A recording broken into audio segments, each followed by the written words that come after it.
Hi everyone, good afternoon. Welcome back to Point of View, an online conversational series by Secunderabad School of Design in collaboration with ADI, the Association of Designers of India. On POV, we are joined by multiple speakers from the field of fashion, communication, textiles, architecture, and interior design to talk about their journeys as students and as professionals in the hope of sparking some amazing journeys for our audience as well. My name is Aditi Vitaspadhar, and I will be the moderator for this session of POV. I graduated from NID as a product designer, and my career has been largely in the fashion industry as an entrepreneur and a leather goods designer.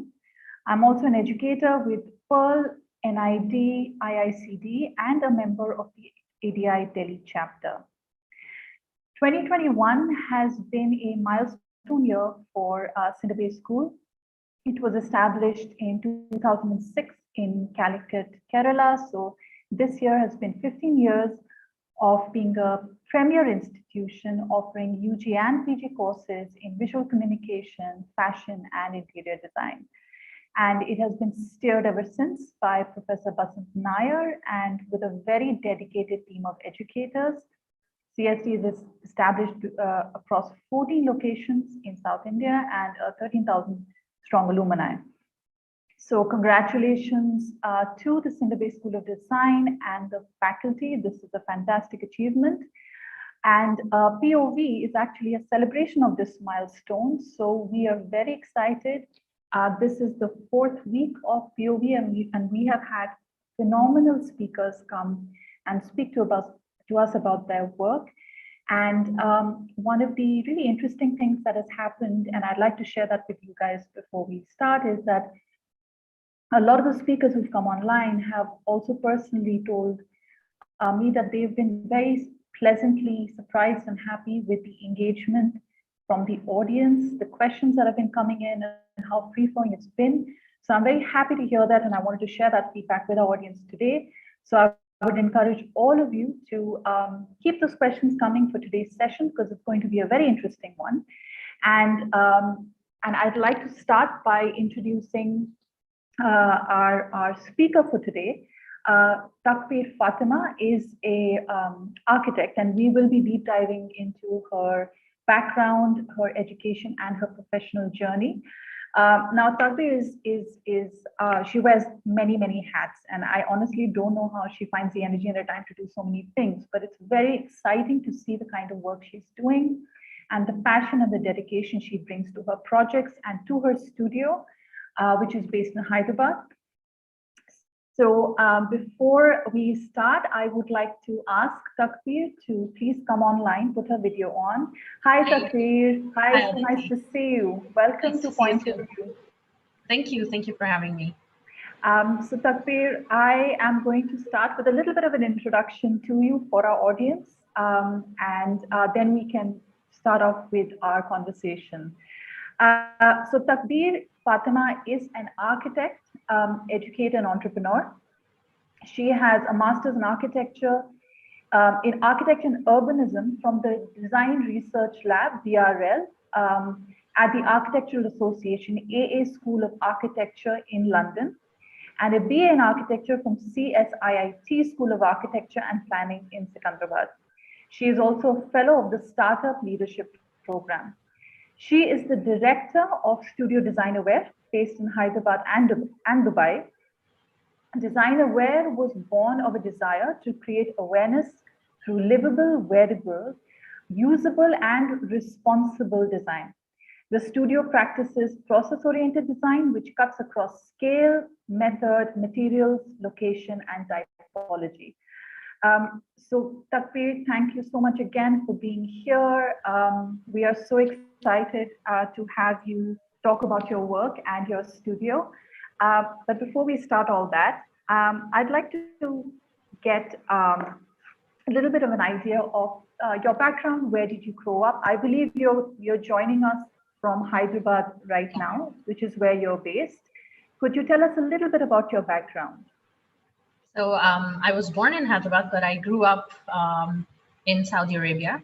I spent my whole childhood and all my schooling and everything in Saudi Arabia in different places, all across the country. And then of course, my parents are from India, so I kept a very close sort of connection to Hyderabad from the very beginning. And when it came to deciding where to go to college, I wanted to come here to India and to study architecture, because the architecture here, the heritage is really amazing, and it's ever evolving. I really like that. So that's when I chose to come here, and I joined CSIIT School of Architecture in Secunderabad for my undergrad, which is the BArch. And then, so after that, I went to London for my master's. I worked a couple of years before my master's, and then after my master's, again, I was at a crossroads as to what do I need to do next. And I still felt, India, Hyderabad calling me. So I decided to start my own studio here in Hyderabad, which has since expanded to different places as well. Oh, wonderful. What's interesting is, and we were talking about this a little bit before, that our speaker yesterday, Mariana Gabuguera, also studied at DRL, and that's exactly where you went for your master's. Yeah. And what is interesting is that she also found the experience of doing a master's at that school sort of a turning point in her life, and that's kind of what you were mentioning as well. So it seems to be quite an interesting journey going from doing a master's in a place like that, a school like that. Did you always want to do architecture? What made you choose a field like architecture? Yeah, I've always wanted to be an architect since I got to know what architecture is. Mm-hmm. I was always thinking about designing spaces and objects and things like that from a very young age. That's always not the case for everyone, but that's kind of where I was at. And then when I learned that there is this profession that can combine, mathematics as well as art, as well as writing, and all of the other things that I was into. And I think architecture is a pretty vast and all-encompassing kind of profession. So you can take many different paths if you're an architect. So it opens up it's kind of like the starting point of any journey. Yeah. So rather than giving you a kind of career path, it opens up many possibilities, which is something I learned much later, of course. But yeah, it's been serendipitously really positive for me. I think I think you're right. And I think what you've taken forward, and I've seen it in your work and when I was doing my research, your approach is also very multidisciplinary. And I think that also comes from the fact that architecture has given you the tools and the approaches that you can apply to a variety of different types of projects which you do, because your work spans a lot of different things. It's just not about architecture and buildings. And we'll talk more about that in your presentation. So I'd like to start with getting the audience involved in our first poll question. This is something that even you wanted to ask the audience, and just get an idea of where our audience is today. So Swapna, could I please have the first poll question online? And let's see how the audience weighs in today. Great. Okay. So our first question is, what is open-ended design research? Research that is inconclusive, research that evolves, research with unknown outcomes, research with no control on outcomes, and research that changes track often. Now, please go ahead and weigh in on this poll question, what you think the meaning of open-ended design research is, and we would like to get to know what you think. So we'll come back to the answer for this in a second. Before we do that, I heard you mention once in your TED talk that you actually gave. And guys, please do check out a lot of Takbir's talks. She gives a lot of talks. She's very engaging online. You mentioned that you believe in making the path of a project fun and meandering rather than going from point A to point B, and to get a final conclusion. And even then, maybe that conclusion is not even final. Do you get that freedom? Do you get the freedom to do that on the projects, let's say from the client side, or do you pick projects where you have that kind of freedom? I think as an architect or designer, I think there are two ways that you have projects. One is they're commissioned by clients, and the client has a vision for something that they want to build, and then they come to you to design it. And the other one is self-driven. So we self-initiated projects. Yes. So there are two ways of working, and then we focus on self-initiated projects throughout throughout the year or throughout the time that we have. And then when we get commissioned projects, then we sort of switch track and go back and forth between these kind of projects. But in both of these types of projects, we do like to bring in the processes that I've talked about, like focusing on the process rather than on the outcome. Right. Because it's the process. I've heard this, be married to the process and divorced from the result. Yeah. So you need to kind of be, you don't have to worry about what the result is going to be, but the process, as long as you're doing your due diligence in terms of exploring different ways and experimenting with different ways of doing or approaching different design projects, I think the outcome is going to be something surprising to you, but also something really interesting and innovative, which if you thought of it beforehand, you would not be able to imagine such an outcome. So to answer your question, I think the clients, most of them come to us for that. They want an outcome which is something that is much greater than what either of us could imagine, and that comes from a result of this process.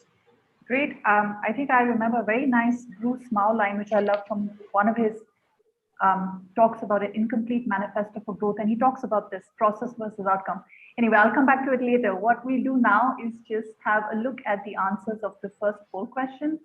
Swapna, if you can just bring that up online. Let's see what the audience thought about our question. Aha, okay.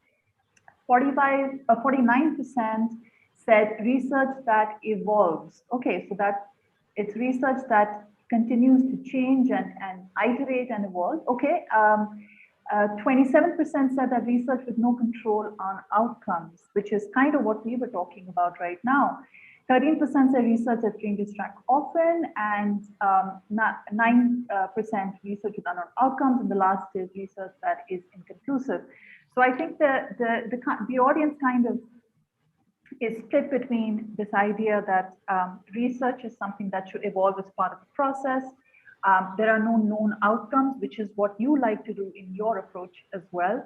So it's good that I think the audience at least has an idea that how research should be open-ended in the kind of work that, let's say, they want to do, and not have a preconceived idea of what the outcome should be. So it's good to know that our audience is on board. All right. Having said there are no wrong answers. There are no wrong answers. Yes, that's the good part about it. That's a good part about it. That's so we start with that approach in mind, and I think it's a great approach as far as the design process goes. Okay, we would. I know Takbir has made a presentation. She's been kind enough to make a presentation of her work for us, and I would like to invite her now to start her presentation. Takbir, the floor is yours. I'll put my video off because I think I'm having some trouble today with my Wi-Fi. I'll be online, but my video might be off for some time. Sorry about that, but just to keep the bandwidth fine. Thank you. I hope you can see my screen. Yes, perfect. Okay. Yeah. So I'm going to give a very quick presentation that sort of cuts across the different kinds of work that we've done and that we're doing. And this is our studio, and also behind me, you can see. This is our studio, DesignAware. We also have another studio in Dubai. And DesignAware, over the years, even though it started as a design and architecture studio, it's kind of evolved into something that is more multidisciplinary or interdisciplinary, but also it's become kind of an incubator. So we encourage everyone to have their own, the members of the team to have their own passion projects and pursue things that are really interesting to them. So DesignAware has sort of instigated many of these other initiatives, which you can see here. So, and we start to, or we continue to evolve and grow and give birth to more and more initiatives of this sort. Over the last about 6 years that we've been here, we've been visited by students of architecture and design, and also professionals from all over the country. Every month we used to host somebody, but unfortunately since last year that has kind of come to a standstill. At the same time, you know, the whole world was affected by the pandemic, but Hyderabad in particular was also impacted by a really devastating flood back in October 2020, September, October 2020, which was really, you know, the city was unprepared for it because it hadn't happened in over 100 years. So we realized that, you know, it did cause some damage to our studio, but we kind of saw it as something that could allow us to erase everything and start afresh. So we're turning a fresh leaf and we're starting tabula rasa, and that allows us to throw away all the old ideas and the clutter, and then come up with something new, both practically and also philosophically, I think. At the same time, India faced this migrant worker crisis where people were kind of stranded during the lockdown, and they didn't have any sort of source of income or any shelter. So what we decided was that we would have a series of online lectures called The Road Less Traveled, which would help us raise funds for helping, you know, for initiatives and volunteers who are helping the migrant workers and construction workers who are the backbone of the construction industry. So we call this hashtag Starve the Hunger Virus, and it's still open. So if you would like to contribute, you're still welcome to do that. So this is actually one in a series of many different social initiatives that we've run over the years.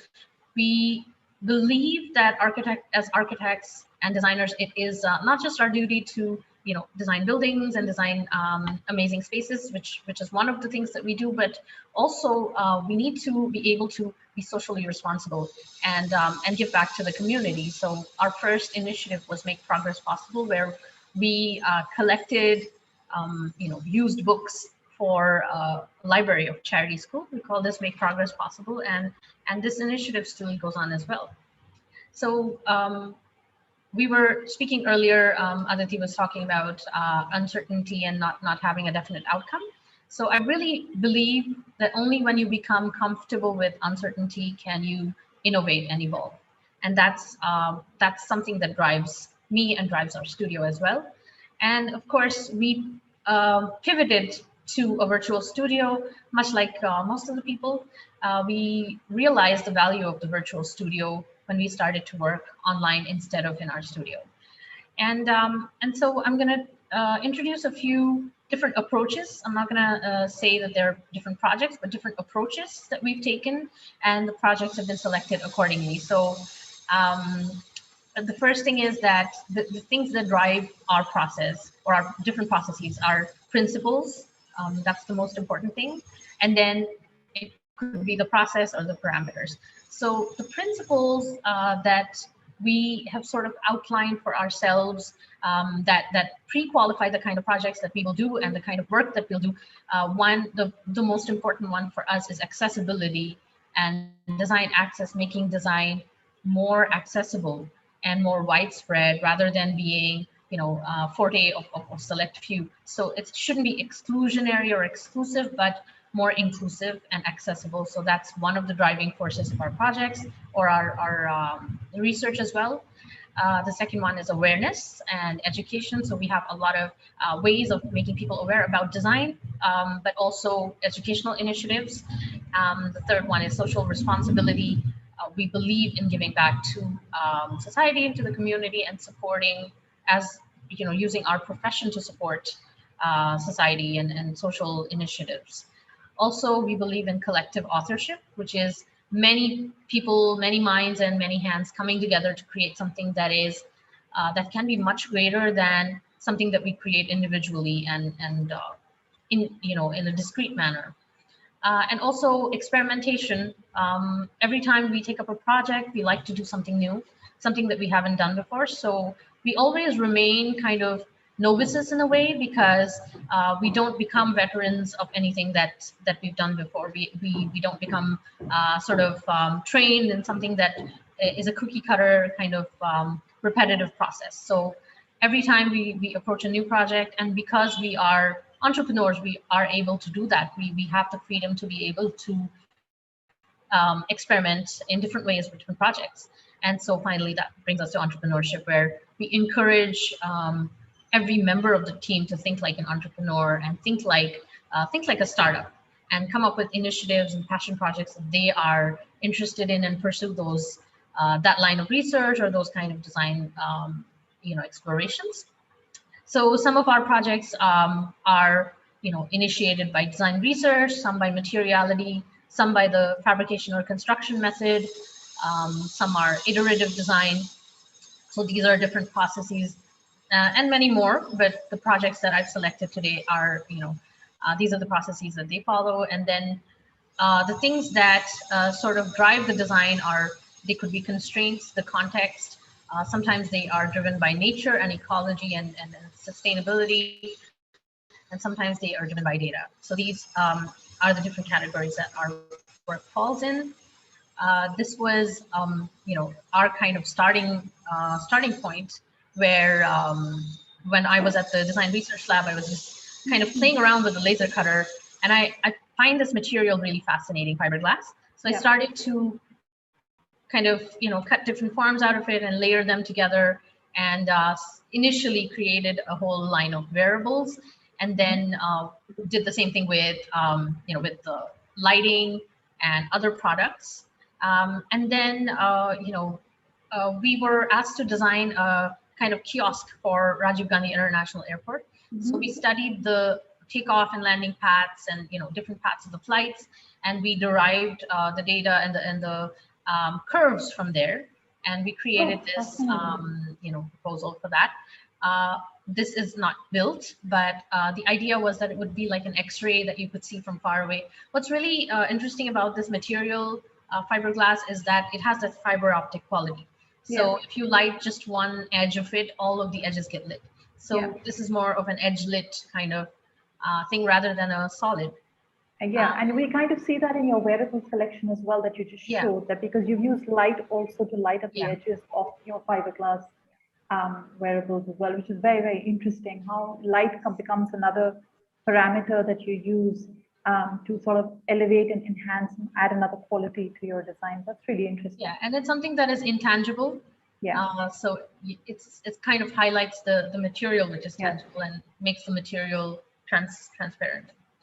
And whenever we design any sort of products or objects or anything, we do it in a series. So if we do, like the material exploration, we did wearables and we did lighting, etc. And then this is another material exploration that we did with metal, initially metal rods. And on top, you can see that we're using plastic disposable straws as representative material, similar geometry, to be able to come up with the geometry and then translate that into real material. So this is a whole series of different designs that we did using these rods. The lamp on the left last year was nominated for the Red Dot Design Award. It's called the Deca lamp. And then when another project came up where we had to design an ice cream parlor for a local ice cream brand here in Hyderabad, we decided to use rods in that, and in this repetitive manner where repetition really makes the patterns really makes things really look kind of interesting, and kind of there is this high resolution of information that is kind of represented in that. So and the other material that I am still quite fascinated by is fabric. Especially in particular, this is 4-way stretch lycra, so it's a stretchy fabric. That's me at the DRL when we were doing a workshop called the Cloud Machine, in which we were able to we were asked to just design. It was kind of a design research workshop. We decided that we could use fabric and we could manipulate it in different ways. So we designed this canopy, which was a tensegrity based structure, where the fabric is structural. And all these members that you see, the rigid members, they are non-structural. So if you just snip the fabric off, even in one place, the whole system would collapse. So the fabric is structural. And also, when I was, during one of my vacations during school, or during college, I took a tailoring course, and I never expected that tailoring would help me in my master's in architecture, but it did. And that's something that I think every skill is really important when you're learning it. You never know how you're going to apply it and how you're going to use it. I love the fact that you mentioned that right now, because I can see a pattern emerging myself, and I'm not an architect, but I as a designer, I can see that your approach has always been experimentation, learn the process, the application can come later, and you have found ways of applying it in product, in installation, in backgrounds. And as you're going to show now, I believe this is your mosque project that you worked on. So here we used the help of upholsterers and sofa makers to help us do this feature wall in the mosque. Actually, mosques have the front wall, which is the directional or orientation device. This is called the mihrab wall. So we wanted to, this is a mosque located inside 2 parking spaces in an existing really old apartment building. And so we designed this to be a really minimalistic kind of mosque, which would be more of a contemporary mosque rather than having the same kind of ornamentation that is kind of prevalent in the region or even across the world. So we wanted these soft textures and also a glow, and it sort of creates the serene kind of effect and also keeps it very minimalistic. So the ornament is there, but it's very, very detailed and small. And again, we took the help of sofa makers and upholsterers to create this, we call it the hexaflexagon. It's a hexaflexagon, which is, a paper folding sort of origami-based toy, you could call it, but we converted that into the seating, and it rotates infinitely. And also, as mentioned, I teach a workshop called the Fractals Workshop, which is a design research and a form finding workshop. And what's different about this workshop is that it is a parametric design and computation-based workshop, but we don't work with computation all that much. We don't work with software or digital aspect of it, but we practice more of analog computation before we get into the digital part. So we learn how things come together, we learn how things repeat, and we create our own algorithms offline, and we create our own formula before we get into the design process and automating it. So here, it's really material driven, the whole workshop. This particular one is based on natural material, and then as in the series, we have also converted some of these into installations as well, larger scale installations in real material. And this was at Hyderabad Design Week. Right. So these are 3 different ones. So one is at Hyderabad Design Week, which is on the right side. So we looked at the cane furniture industry, and we sort of learned from the furniture makers and also involved them in the making of this installation. The one on the left is in velour, it's done in bamboo. So we had experts who had the knowledge of working with bamboo, and then we learned from their techniques, but we asked them to make something which is more, sort of complex geometry rather than something that they've been doing all along. And the one on top you see is arish or palm frond midrib, which is done in Dubai. So it's local material from the date palm there.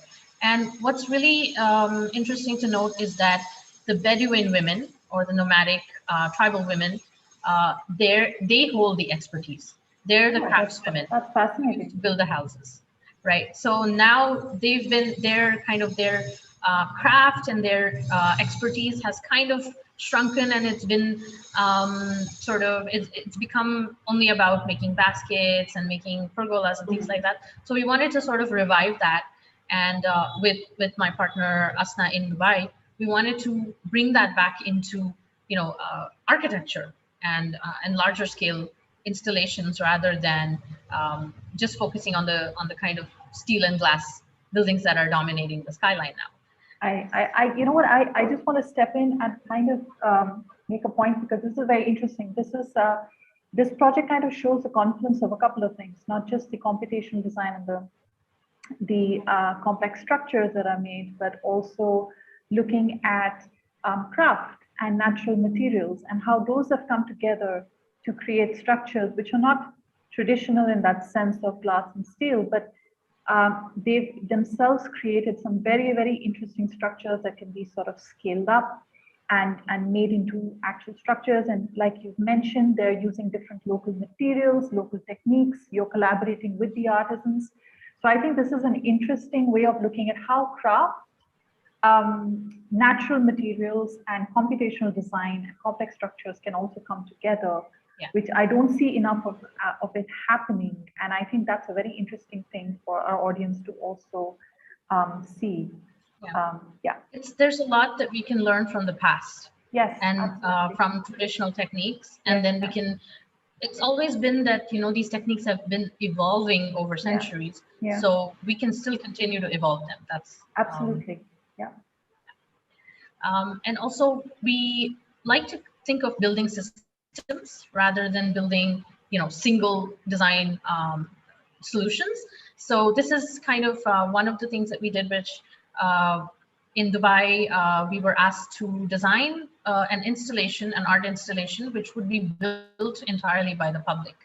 So how do you get people who are, you know, it's a street art festival. So people who are visiting the festival are not designers or artists or anything. So people from all ages and backgrounds, how do you get them all to collaborate and build something together? This is, we designed a system. So we designed this basic unit, which could interlock with other units, and then there's no right or wrong way of doing it. So people explored many ways of putting this together. Over 10 days and 10 nights, you had different people coming together and adding a bit of their idea and then leaving. So it's kind of a collective authorship and collective ownership. Yeah, so, like a crowdsourced structure. So yes, it's a crowdsourced kind of installation. And then, you know, years later, we just kept thinking about how you could interlock things and then start to, what are the different topologies and different morphologies that you could get with different kinds of geometries just by changing certain parameters. So you can see here that it's the same unit, but the parameter that we're changing is a rule of connection. So it gives you a completely different outcome just by changing the rules. So we're not looking at thinking about the outcome, we're thinking about the steps in the process. Yes. So recently we did this workshop in Kerala, Kerala State Institute of Design, briefly when things were a little bit under control back in March. So we had students design almost like they're designing puzzles. So they're designing these laser cut pieces, which are all flat, but they can design any shape, and then anywhere, you know, the grooves could go anywhere, and they decide how the connection happens and how it grows. So this is a whole range or a whole catalog of different outcomes that different teams of students did. And then they also exchanged each other's projects, and they had to put them together in different ways. So this is a larger scale, sort of almost like an urban gesture that was done, aggregating some of these units on their campus.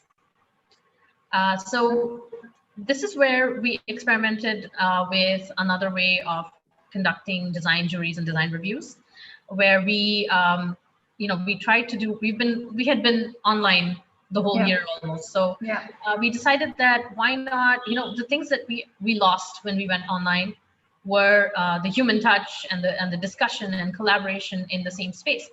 But when we go back offline, I believe we can't go completely back offline to the way things were, because the things that we will be losing then are international collaborations and bringing in people to remote places who would not be there. So that connection, we wanted to keep it alive. So we brought in many different experts and, you know, different critics, guest critics, to critique the students' work and help them. And we always have a mid-process review. We don't like to have a final review. We like to have a mid-process review because that's when the students can kind of learn and apply the things that they've learned from the review. So this is a kind of hybrid review that we worked out, and I've also written an article about this on Architecture Live. If anybody's interested, they can see. So this was the kind of atmosphere or the kind of collaborative space that we used to have. We used to have, you know, in-person workshops and shared spaces, and obviously real tangible exhibitions. This looks very dramatic, very beautiful. Can you tell us all lighting? It's all lighting, but what is the material that's been used in this? So the material, when I first came back to India, what I realized was that things are, you know, things need to be a little more cheaper and easier and more accessible. So when we wanted to do something like laser cutting, the technology was not available so widely. And then the material, some schools would not be able to have that experience. So what we decided was that instead of, you know, laser cutting something or creating something, some units existing. So this is like disposable paper, disposable plastic straws, which and now they are banned. So they're not going to be used for as disposable drinking straws. So what do we use them for? We use them for installations and things which can last a little longer, even though they're still kind of ephemeral. Right. Apart from this, we also use paper cups and bowls and things like that. Oh, interesting. So I talked about representative material earlier. So we have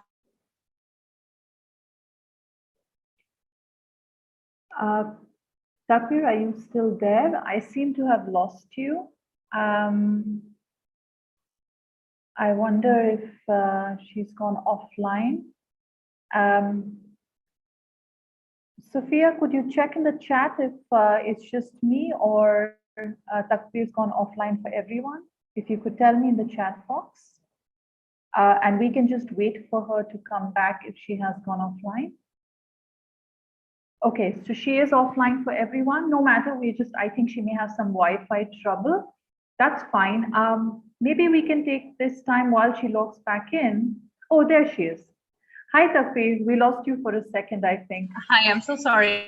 I think I got disconnected for a minute. Yeah, but you're back online now. Great. Can you hear us? Is the Wi-Fi okay for you now? Yes. Okay, great. Yeah. I hope you can see the screen. We can now. Yes. Right. So I was talking about prototyping, you know, using certain materials as representative material. So we did a whole series of workshops for Hyderabad Design Week in different schools across the city of Hyderabad in design as well as architecture schools. And one of these was selected as a large scale to be translated as a large scale installation. So this in this process, the students designed it. So initially we were asked to design and build these installations, but we decided that, you know, we're going to get lots of opportunities to do that. What we wanted to do was put the focus on the students and allow them to have the platform and have the opportunity to design something and build something, which is rare, and it's a great opportunity. So here the students designed this, entirely designed by the students, and then they worked with fabricators and they worked with real material, and so the fabricators learned from the students and the students learned from the fabricators, and this is the outcome of it. This is called the Peacock, and that's located in Hyderabad near the Telangana State Assembly. And so you can see that the workshop was really analog and really, you know, physically driven. Very hands-on. Right. So how do you get a workshop which is so hands-on online? And how do you, you know, so what we decided was that, of course, we're going to continue teaching the workshop offline, online during this time, but we decided that paper would be the material that can tie everyone together. Right. Because everyone has paper at home and it's really a versatile, ubiquitous material. So you can see the kind of explorations that the students started to do. And then the workshop sort of became more, you know, less analog and more digital.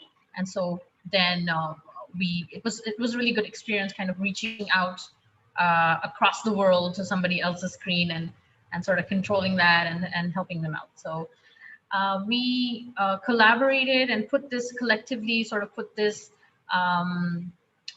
sort of the outcomes of this workshop into a virtual reality exhibition rather than a real, real space. So this is one of the exhibitions that we had for Boston Architectural College, where you can see the student work has been displayed. And what's really great about virtual reality is that it is free of scale, it's free of gravity, and you can kind of fly around. You might be able to move through objects, and you can see objects or installations from different angles, which is not possible in the real world. So it's a complete intangible, almost surreal kind of space. And this is the platform that we've used is Mozilla Hubs, which is a social VR space. So multiple people can enter this space and they can experience it together. So you can interact with other people in the same space, and you would be able to hear each other, and you would have your avatar and sort of interact together. Wow, okay. And then that sort of led to a lot of students taking it a step further and making these explorations more surreal, and sort of also predicting the future and kind of giving it some sort of application and meaning. So this was one exploration by one of the members of DesignAware, actually, Sunidhi, who worked on how we can collect the salt from the sea to build things. So that was her passion project, in which she was exploring building with salt or making with salt. This is another one which is more surrealistic, and it kind of does away with the ground plane, and it does away with the context and gravity and all of these other constraints. So it's more of a formal kind of exploration. Wow. Takbir, I had a question. I don't know how many people in the audience kind of use computational software in their work as students right now, but what do you guys usually use to create these designs and these solutions? Right. So for this workshop, we start analog. So it completely is created by the students and not created by any kind of software or any kind of script, but they are writing these. It's almost like they're writing code which is offline. So they're writing code in, by hand, and then they have to follow their own rules. So in order to sort of represent that, we use Rhino, and we also use Grasshopper at times. But mainly, Rhino is a really powerful, robust software, which really can allow us to explore in many different ways. So you can go as deep as you want, and you can go as, Right. Okay. Yeah. So I wanted to share a few architecture projects, which are sort of tied together with constraints and, different parameters. So this was one project where it was a family house that we had to design, but the site was shaped like a parallelogram. So it's a really difficult site to work on. So we decided to sort of, you can see the angle. So we pulled the building form up front to occupy as much space as possible, because the requirements were also a lot. And then we sliced it to create this kind of stepped structure. And the reason for that is to occupy or to create a bigger sort of floor plate while keeping with the bylaws. So this is located in Hyderabad in Philnagar, in a kind of higher part of the city. So you have an amazing view from there as well. Mm-hmm. So it sort of looks like boxes which have been sort of stacked onto one another. And so you have this cantilever or overhang of 3 feet at every level. Mm-hmm. And so that allows us to occupy as much floor area as possible. And every floor is a different size. And the facade has been designed, this has been designed based on certain parameters, like how much light and privacy and shade do you want, and depending on the programmatic or spatial requirements that are there in each of these spaces, each of these squares of a grid respond in that manner. So it's kind of a dynamic facade in which you can open and close certain parts of it depending on time of day, and there are different angles in which these louvers rotate. So this is under construction. So a lot of our work is about asking the question, how can it be built? or how can it be fabricated? So a lot of our projects are also from that point of view. We try to make them happen. We try to make them a reality. So over the years, we realized that we wanted more control over the construction site and more control over the construction process.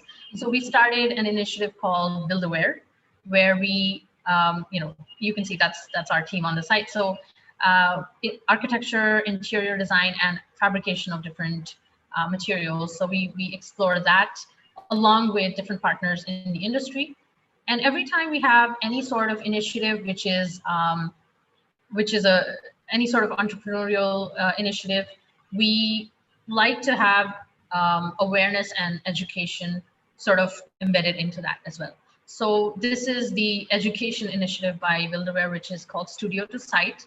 So when I was a student, and a lot of things, when, the things that were missing when I was a student, I like to make them happen.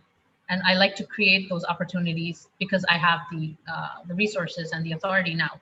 So this is one of the things that I felt was majorly missing when I was a student, and also when I was a young professional working in different firms. I realized that I did not have access or exposure to the site as much as I should have. And so we created this program. It's a long-term program, which takes students of architecture and design, as well as young professionals, to our live construction sites. So they learn over the long term at different stages. They learn what's going on at that stage, and they are able to interact with people on the site. Currently, it's been a little difficult the whole of last year. Right. But yeah, we've done it on and off, and we're transitioning back to the site now. So finally, this is another project which we are pretty much, we're really well known for this project because this is a charity school inside the Golconda Fort in Hyderabad. So here you can see the Golconda Fort is like 800 years old or more than that. And the rocks that are indigenous to the Deccan Plateau are 250 million years old. And so in one image, you can see our natural and our built heritage. So this is a really context-driven project. So this is not a project where we had a lot of freedom. We had very less freedom.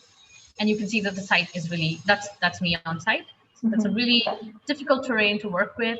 And on the left side is like a cliff. So there's a cliff running through the site. So just to call back, the driving force of all our projects are our principles. So we identify the principles that we want to fulfill first and make them our aim, and then we get into the design process. So in this, we observed, so there was already a school, a makeshift school running there in like a big hall. So what we observed was that there were quite a few trees on site, and there were also rocks and rock formations, and obviously the cliff that ran through the site. But we also observed that the students were used to learning under the trees, just like our traditional Indian system of learning. And these children all live in Golconda, so their houses are nestled among these rocks. So they are used to climbing these rocks. So our principles were that we would preserve all the trees. We wouldn't cut down any of the trees, and we would preserve the rock and the existing terrain. So this is how the school sort of situates itself in this really tight context, which is a low-rise, high-density neighborhood with shared walls. And so all of the houses are really narrow. So this is, a part of the site was a courtyard house. So we demolished the courtyard house and we sort of created an access from there.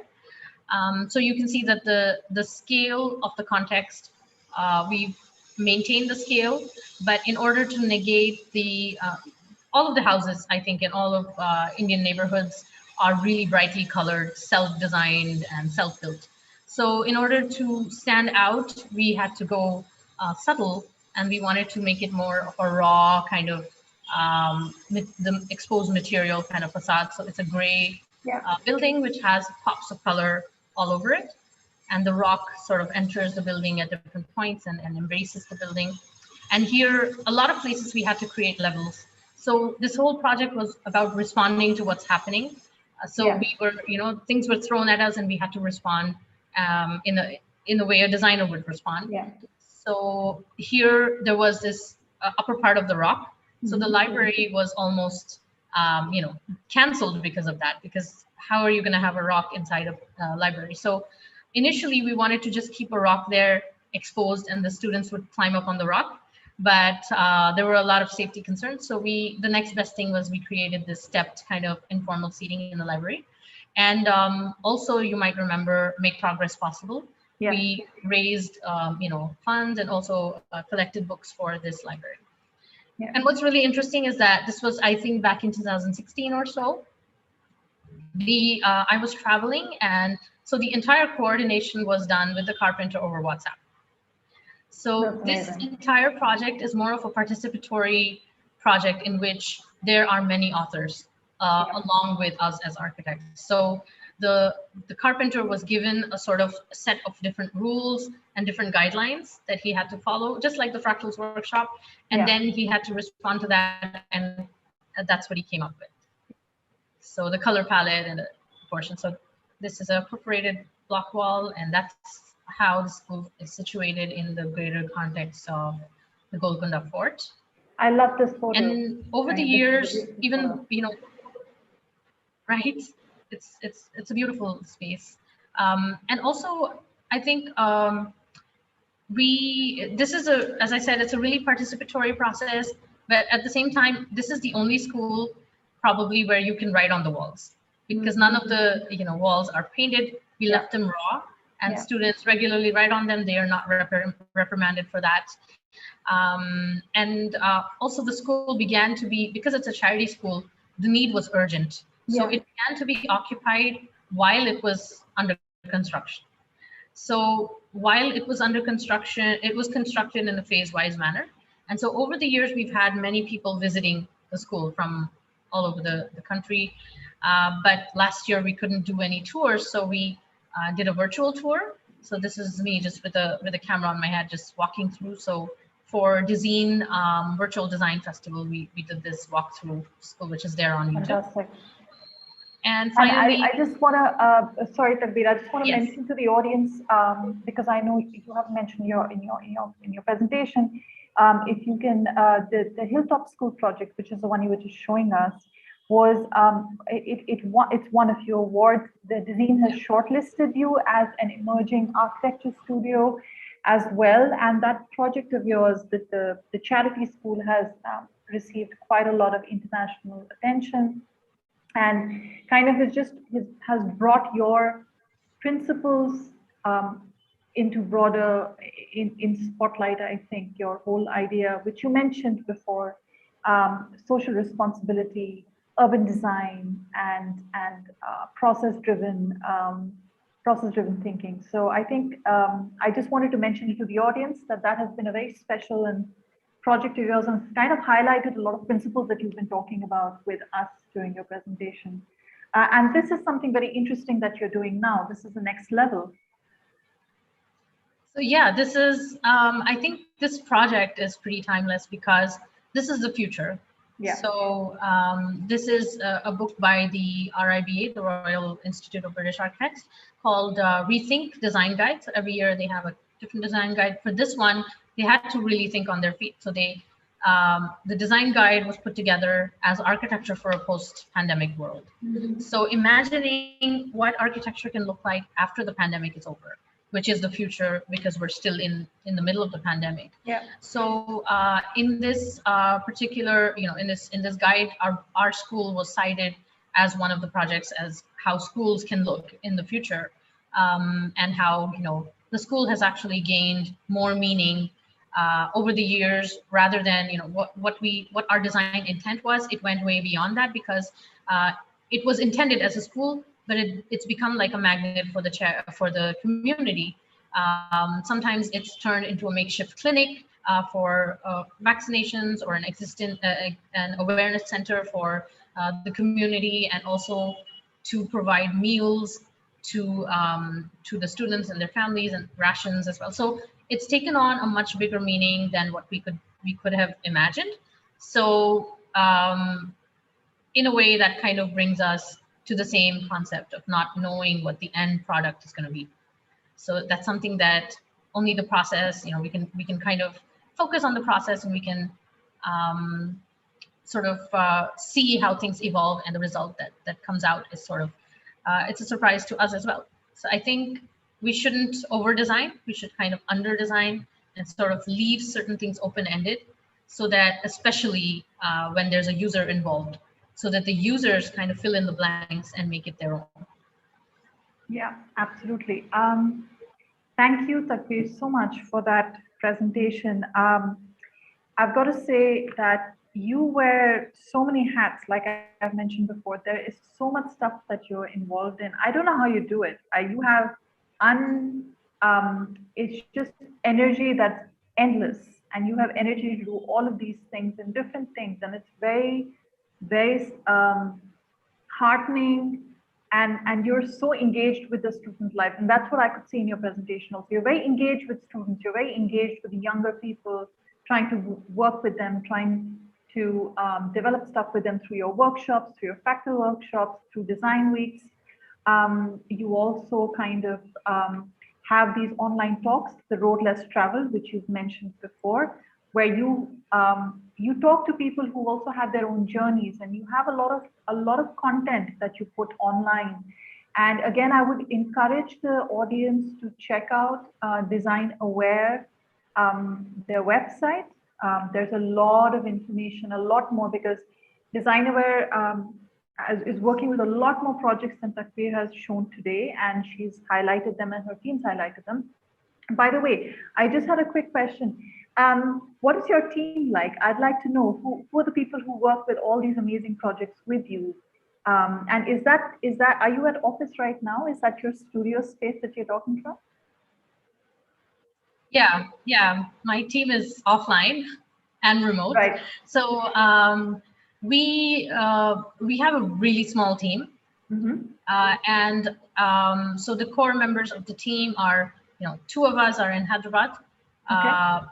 So Abir, who's our lead interior designer, she also teaches part-time.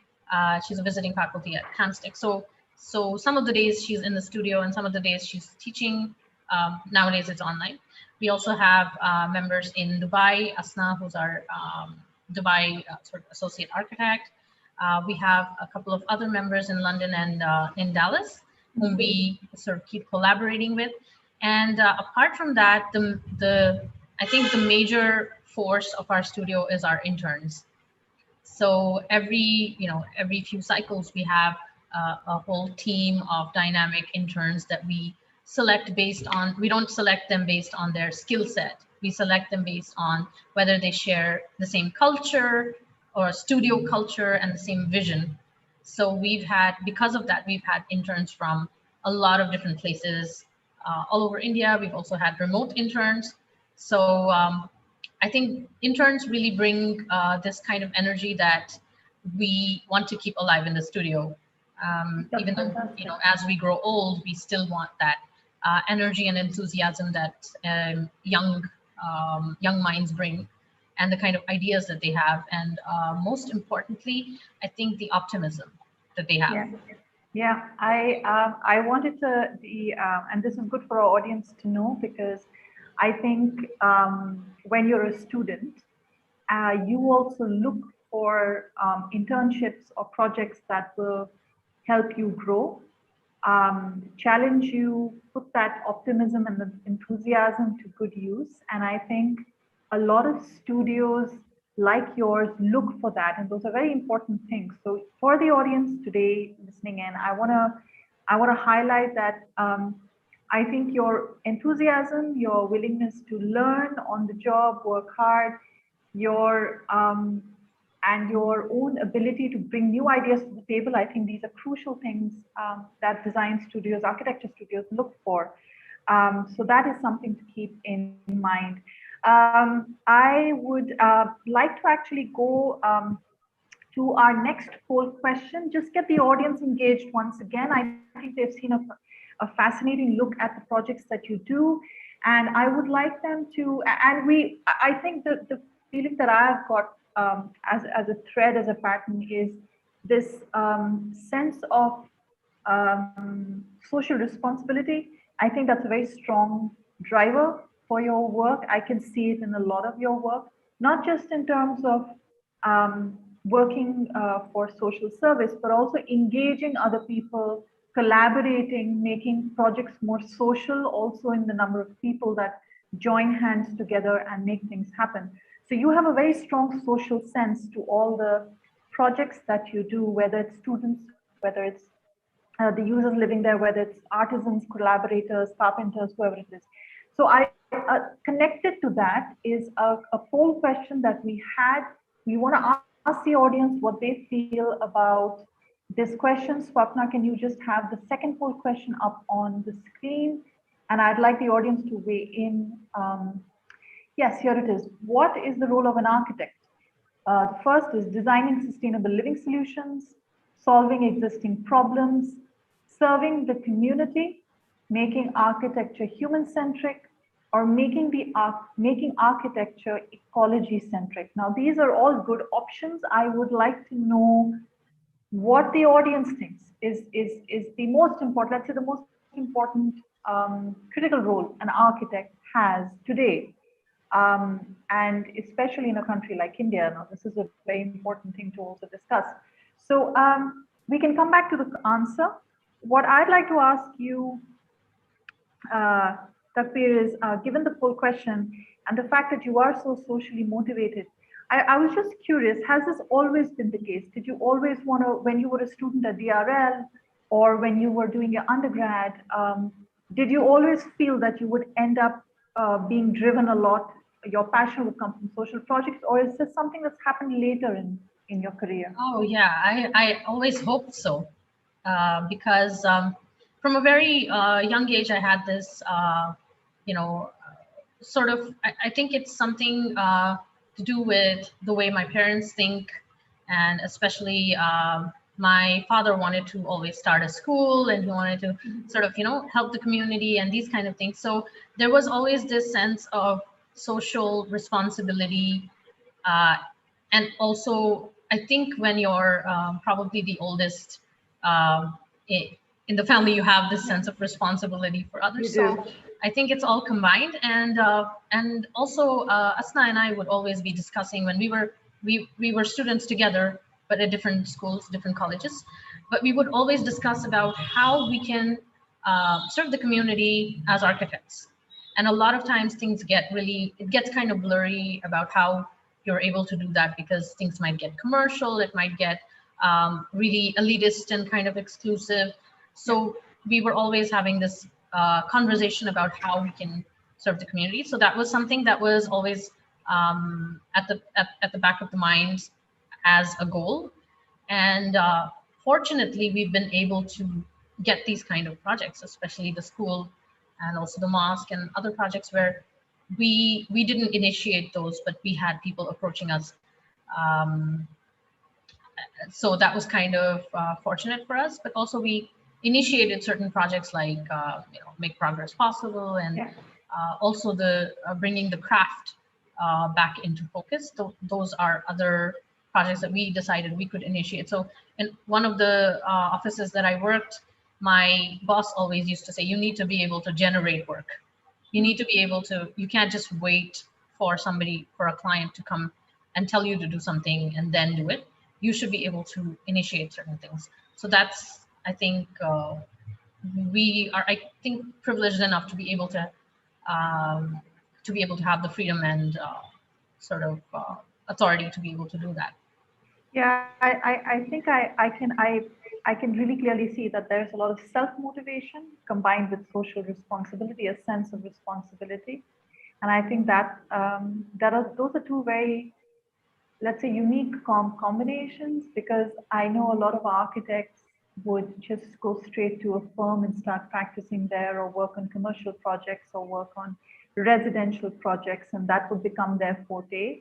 But it's unusual, and perhaps that's a shame that more architects don't start with this idea that let me self-initiate social, projects that are based on social causes, or there is a sense of responsibility that manifests in the actual work that they do. And I think more architects, more designers, more studios should look at that as an avenue, like we were discussing, architecture is very vast. It's very multidisciplinary. Yeah. You can take it in many different ways. I think the choice is yours. I think you made that choice for yourself. You and your partner made it for yourself. And I think that's a really interesting way. Not enough people do it. And I think more architects and more students should start thinking about what are the kind of directions that excite them, which they personally feel that they can contribute through. And I think more studios, more people should be talking about those approaches. I'd like to come back to the answer of our second poll question. Let's see what the audience says about our role as, okay.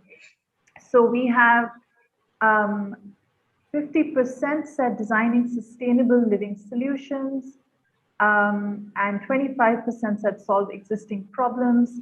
8% said serve the community and make architecture human-centric, as well as make architecture ecology-centric. So I think those all are sort of evenly balanced. If you were to take this poll, which option would you pick, Takbir? I mean, I think I know which one, but I wanted to ask you. I think all of these are equally valid. Yeah. I would add another one, which is coming up with new ideas. Yeah, innovation and coming up with new ideas. And those ideas could be any kind of ideas. They don't have to be cutting edge technology. They could also be sort of grassroots kind of ideas. They could be any kind of ideas.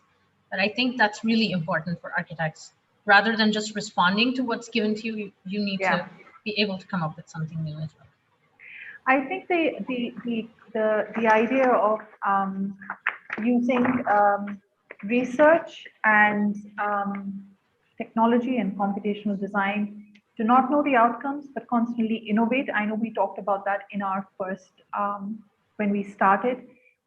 Innovation is a key part of what we're trying to do. And it's kind of what we will be going into next, which is kind of the last part of our, but I think before that, I would like to maybe have the Q&A this time. Guys, if everybody in the audience, please post your questions in Q&A, and I think we can start. We can open up the floor to question and answers now. And I'm sure a lot of you have questions, and this time we also have questions on WhatsApp. So Takbir, I'm going to read them out to you from the WhatsApp group. This is from people who perhaps are not watching it on Zoom, but watching it live or coming from other platforms. Let me start with our first question. Let me start with, let's see. Okay, so Neha Biju asks, what trends do you feel are important in architecture or design? Do you feel there are important trends happening, or? Yeah. I think the word trend itself is like, it means it's going to pass. Yeah. So what's going on right now? There are quite a few things happening. There's a lot of, there's a lot of, let's say, styles and things like that. Mm-hmm. But I think what's really important is to keep the principles. So you suppose we're talking about computational design. Yeah. It shouldn't be only about, it can be about generating form. It can be about geometry, which is equally as important, but it should also be about certain data and certain parameters and information that is embedded in the building, and how can we make that more, better and better optimized. That's, I think, also how can we make spaces more sustainable or more easy to live in, better, let's say, better naturally ventilated, or there's economy of material, these kind of things. So all of these things can be, we shouldn't allow computation and these kind of things or data to be a trend. So we should take what is happening right now, all of the new things that are coming up, and how do we apply them in a sustainable and a long-term manner to the practice of architecture or design. Yeah, I think just as a follow-up question to this, and perhaps I can put it in a different way. We've been talking about parametric design, computational design, generative design, and this is the kind of area that you've been working with a lot. Do you think that, what would you call this? This wouldn't be a trend. This is essentially the evolution, I think, of architecture using data that is now available to us, using technology that's now available to us. Um, what would you say is the way that uh, parametric architecture, let's say, or parametric design, do you think it will become mainstream? Do you think more people will adopt it? Do you think design education should also focus more on this developing field or stream of architecture? What do you feel about that? Yeah, I think it's not really a style or anything. I think it's always been there because we have certain parameters or certain factors that determine the outcome of or determine the process. So those factors could be something to do with context or the site. Those factors could be something to do with climate. There are so many other, factors or parameters that sort of dictate the design process. So I don't think, it shouldn't be like a buzzword that a lot of people are thinking of it as parametric design or parametric architecture. And when it comes to schools and colleges, I think definitely the tools are what are important. So just as students are taught how to do drafting and 3D modeling, they also need to learn how they can use maybe digital fabrication and prototyping, how they can use data to be embedded into their design systems and then drive the design process rather than being averse to these things, because this is really important. That we never used to use the computer maybe 30, 40 years ago. And then for the last 30 or so years, we've been using it. So this is the next thing that's available to us. So we need to definitely the curriculum needs to change to allow for tooling up. Because what I see is a lot of students are looking outside their colleges. Yeah. The whole last year, you could see that there are so many workshops that are going on online. Students are picking up a lot of skills and a lot of, they're learning a lot of new things, a lot of them to do with computation, and they're doing it outside the curriculum. Yeah. So I think that's something that colleges can't turn a blind eye to that. They can't be, negligent of what's going on. So they need to be able to incorporate that. It can't be, two separate worlds. Yeah. I think this is kind of what the next question comes to me anonymously is, for students who are looking to do final projects, what is the way that they can approach parametric design and architecture? What kind of deep understanding do they need of computational software? I think you were just talking about that, but could you give them a little more information about how they can start or maybe do their final projects in this area of architecture? I think it's, as I said, it's a method rather than, it's not like you're going to do your project in computation, but you would use computation as a means to achieve a better project, maybe. So I think that's the mistake that a lot of people are making, that, okay, your topic can't be parametric design or parametric facade or something like that. It should be a little deeper than that. And you use parametric design or principles as a tool or as a method to arrive at your design, which is much more optimized than a design without those methods. Yeah. And also, I think somebody said that their students are just jumping into software. Yeah, there's that. It's right there. Students. So yeah. I definitely, that was something that we were afraid of, and that was why in the Fractals workshop I always begin with analog, help them understand. And this was a concern with our tutors at the DRL as well, that a lot of students are just kind of trying to get quick solutions without understanding the process, without understanding how algorithms work and how they are building blocks to the final code that you come up with or whatever. So for that, I think it's really important to learn the basics, and I don't mean basics of programs and softwares, but basics of what is the logic behind algorithms and what is the logic behind coding. This is really important, and you can do that in a variety of ways. I prefer physical models, but there are many ways of doing it. Yeah, I think the danger always is that the tool, which is the software, might replace the need for people to actually go through the process, and that's kind of what you're pointing out, and that's kind of the question that somebody has asked, that they jump straight to to the software, jump straight to a design solution without understanding what is the process and what is the logic behind it. I think the question is, again, always learn the principles first, the process first, and then use that as a tool and incorporate it in whatever design project that you would like to do or what you're interested in.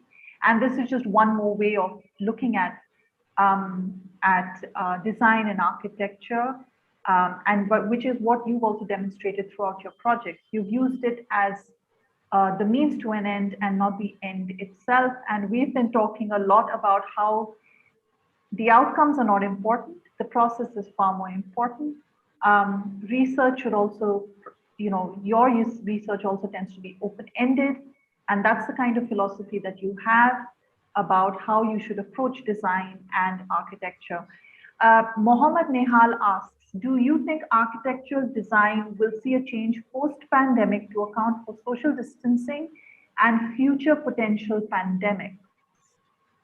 Yeah, I think that's already happened. That's already happening. But yeah, the first part, the social distancing part, and I think there are easy ways of making sure that you have, I think maybe the space standards change and things like that. But the second part, potential, future pandemics, that needs a whole overhaul of the entire system. So we need to have better infrastructure, better healthcare systems, and better systems to identify possible occurrences of epidemics or pandemics in the future. So I think it's a systemic thing that needs to change. So yes, architects and designers will play a small role in that, a significant role, but the entire, the way the system is set up, that once that changes, I think everything else will have to follow those rules. Right. I have a question on WhatsApp. The idea of responsive design, how do you inculcate that in your work? What sort of concerns do you have to address? Why is responsive design important to the world of today? Could you tell us a little about that? I think by responsive, if you mean response to the existing conditions or response to the brief. So, yeah. I'm not sure exactly. Yeah. I think this would so yeah, I think it's a pretty vast term. So you're always responding to problems that are thrown at you, right? From the very beginning, when the client or somebody comes to you with a brief, you're responding to the brief. But other than that, I think it's really important to be able to, again, parameters comes into the picture here, where you have certain parameters in place, you have certain principles in place, and then you're responding to the problem that is given to you. So I think rather than being responsive and reactive, I think we need to be proactive. So rather than just finding solutions for the problems that are existing, whenever we have a project, we have to approach it from a different way. That what are the problems that we are not seeing? Because they will come to you with an incomplete picture, and it's ask the questions that they are not asking. That's the job of the architect. So rather than just responding to the brief and giving certain solutions, you need to think of problems that might occur and other things which are not considered. Yeah. And here's another question that somebody had, because we've been, in your presentation, you talked a lot about materiality and how you guys experiment with a lot of materials, and how that's also been a process of discovery for you. What is your favorite material to work with in terms of its versatility, durability, perhaps for the installations or any of the work that you do? Do you have a favorite? I think it would be a tie between paper and fabric, because paper is really versatile. It's really Fascinating. You can do so much with it. And then even if you there has been architecture that has built out of paper as well, just by treating it in different ways. Our final thesis project at the DRL was also kind of to do with paper pulp. We used egg crates and vacuum, and that's a whole different thing. So there are different ways that paper can, I think it can take different forms and have different qualities to it. And fabric is something that I wish I had, I'm able to work more with. I find it even more versatile than paper in many ways. Maybe not in prototyping, but yeah, you need a little better skill set to be able to work with it. But I think it's really amazing to be able to, it can go from something really soft to something really structurally strong as well. Yeah, and I guess you've taken a course in stitching, and I think you've been working with fabric, and there is a lot, like you said. I come from a design, like I design bags, and I work with leather as a material, and I can tell you that even a material like leather is fascinating because it's natural, but it's very technical at the same time. It can be structurally soft and structurally very durable. So I think the fact that we have the ability to experiment with different materials, and that can also inform the design solution in some ways, where the materiality becomes a driving force behind the final outcome. And I think that kind of I think more students should also spend time experimenting with different materials. I think again there are always preconceived notions about how material will behave, but materials behave very differently under different conditions, and you've used a variety of materials in a variety of different conditions, and they all sort of it's applied to the context, but they all behave differently. So I think that's kind of important for students also to remember, that experimentation with materials is sometimes the best and the most engaging thing to work with. This is another question on that's come to me through WhatsApp, but this is so the question says that your studio is called DesignAware, and your founding philosophy and principle has also been to make design more accessible, not so elitist, make more people aware of how design and architecture can impact their lives. How do you think a student can become more aware? What is it that they need to always look out for, and become more in tune with their environment? What would your advice be to students? Yeah, I think for students, they need to become really open-minded and accepting of pluralistic different narratives and maybe different types of people, different ways of doing things, because in our school system, we're kind of just pigeonholed into this one track sort of thinking, most of the schools, and also many colleges as well. So what students need to do, I think, and also I would call you young professionals rather than students, because you're soon to be professionals probably. And so you need to have this open mind. So be accepting of many different ways of doing things, and be accepting of failure, be accepting of maybe things are not going okay in one way. We have to pivot and take a different direction. So you're responding to challenges that are there in front of you. So you need to be kind of flexible in that sense. So I think be really rigid about your principles and be really flexible about everything else. So if something doesn't work out in a color that you wanted, or a material that you wanted, is the principle being fulfilled? That's really important. And that's something I think my first boss told me that. And that's something that I have stuck to, because it's really, you keep the principles, everything else is open for change. Yeah. And that can probably give you a much better outcome than you could have imagined, not just in design, but also I think in life and in career. In life, yeah, in your career and all things. I think that's good advice. Just to ask you more personally, who inspired you the most with your work and your work for habits? This is a new question that's come up. Yeah, so the person that I just mentioned, he's architect Anwar Aziz. He's from a professional point of view. He has inspired me from the very beginning, and the way that he approaches design and the way that he works.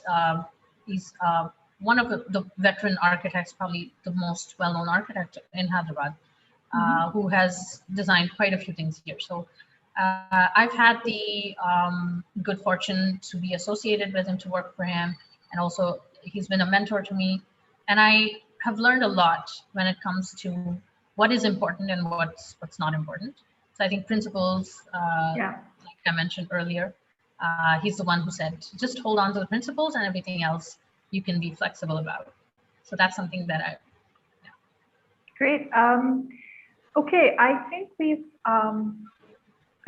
just got a few minutes more before we have to end the session. I just want to end with maybe the last full question, because it's something that I'd like to leave the audience with, and something that I want to ask you, where you stand on this, because you've also shown us that now you encourage a hybrid model of how design education can happen, how juries can happen. So the last question is, the last poll that we'd like to put on screen, I'd like the audience to weigh on this, and then I'd like to ask Takbir what she thinks of the question. The question is, how is design education changing? The options are, it's becoming remote, it's becoming collaborative, it's interdisciplinary, it will be driven by computation, and it will be automated. So audience members, if you could just vote on this right away, and then we're going to see the answer as well. Takbir, what do you think is the future of design education? I think it's becoming it needs to become more interdisciplinary. A lot of time, especially architects, I think other designers are a little better at this, in that they do collaborate, and that comes up with, collaborative and interdisciplinary both. So a lot of designers do work in different fields.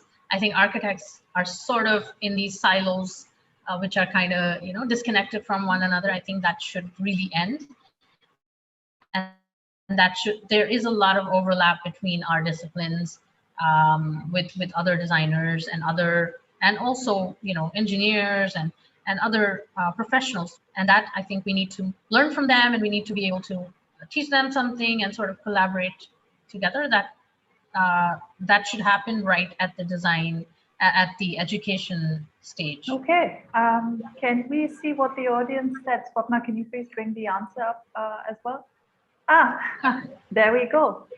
I'm glad. Great. I'm really happy, like our audience has been very tuned in with what we've been talking about. And it's been quite nice to see that they kind of feel a lot of the things that you've been talking about, they feel that's the way to go, and that's how design education should go for the future as well. And that, I think, brings us to the end. I did have a personal question. I know you're from Hyderabad, and you mentioned that that is your place where you live, and Hyderabad's a great city. It's very cultural. It's becoming a design hub. It's been a tech hub for a while. There's a lot of design colleges that have come up. So it's education-wise also, it's becoming really, really like a great place for a lot of design architecture related stuff. What do you love most about Hyderabad and working there and living there? Yeah, it's the heritage architecture. Pretty Yeah. obvious. But yeah. Yeah, I think it's the culture, and if I weren't an architect, I'd say the food. Oh yeah, absolutely. Because it's I think Famous it's for been food. awarded as food. I don't remember the title by UNESCO, I think. So I was we don't just need going to that. say UNESCO. We don't need a label for it, but or an award for it. But everybody knows that the food of Hyderabad is the best. But I think it's the food, the culture, and the architecture. For me, it's being able to. You do have a lot of nature in the city. Yeah. So you have a lot of these rock formations, and you have the fort right in the middle of the city, which is kind of rare, I think, in many cities. So even though it's very dense, it still has that connection to nature, which I find really it's a nice place to live. Wonderful. So this brings us to the end of our session. Takbir, it's been a real pleasure. I have learned so much from just listening to you and collaborating with you, and I mean, just seeing your work and how proactive you are. And I really love that about what you're doing. You're doing so many different things, and it's so engaging, both offline and online. Again, I would recommend to all our audience members, please check out DesignAware. Takbir also runs a Fractals Workshop on Instagram. You have a handle, I believe. Yeah, it's Fractals. And that is pretty awesome too. So I would appreciate, and Takbir, if you could just type it out in the chat box what the handle name is. I would encourage all of you to please check out her social media links, the website, the Fractal Workshop link as well. They're doing a lot of interesting stuff online. And if you really want to get more in tune with how you can use fractal design, generative design, computational design in your projects, in your work, as we were discussing, you're all going to be young professionals soon. And these things are going to be, they might just set the course of what you're going to do next.